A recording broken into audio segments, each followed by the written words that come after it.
Hi friends, Telugu Bharati ఛానల్కి స్వాగతం. Subscribe button click చేయడం ద్వారా లేటెస్ట్ వీడియోస్ని మీ మెయిల్కి పొందవచ్చు. చూడండి ఫ్రెండ్స్, ఇప్పుడంతా డిజిటల్ యుగం అయిపోయింది. ఏ వస్తువు కొనాలన్నా అమ్మాలన్నా మనమంతా ఆన్లైన్ మీద ఆధారపడుతున్నాం.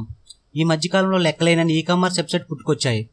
అలాగే ఆన్లైన్ క్లాసిఫైడ్ మార్కెట్ కూడా బాగా విస్తరించింది. అందులో OLX స్పీకర్ ముందంజలో ఉన్నాయి. మనలో చాలామంది సెకండ్ హ్యాండ్ ఫోన్ కొనాలంటే ఆ వెబ్సైట్లను ఎక్కువగా ఆశ్రయిస్తున్నారు. అలా కొనేటప్పుడు మనం కొన్ని జాగ్రత్తలు తీసుకోవాలి.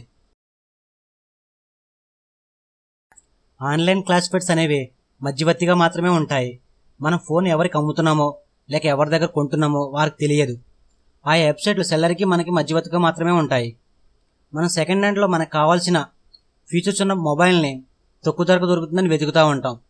అందులో మనకు నచ్చిన మొబైల్ ఎన్నుకుని అక్కడున్న ఫోన్ నెంబర్కి కాల్ చేస్తాం. మనం సెల్లర్తో ఫోన్ మాట్లాడేటప్పుడు ఆ ఫోన్ ఎంత కొనాలనుకుంటున్నామో ముందే వివరించాలి. అలాగే బిల్లు బాక్సు తప్పనిసరిగా అడిగి తీసుకోవాలి.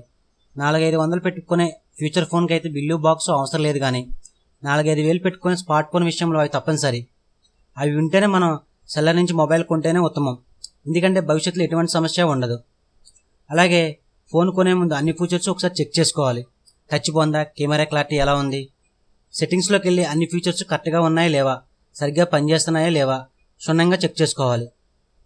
అలాగే మనం ఆ ఫోన్ ఎంతలో కొంటున్నాము, మనం కొనాలనుకున్న ఫోన్ ప్రస్తుతం ఆన్లైన్లో ఎంత రేటు ఉందో చెక్ చేసుకోవాలి. 1000-1500 తేడా ఉంటే కొత్త ఫోన్ కొనుక్కుంటేనే ఉత్తమం.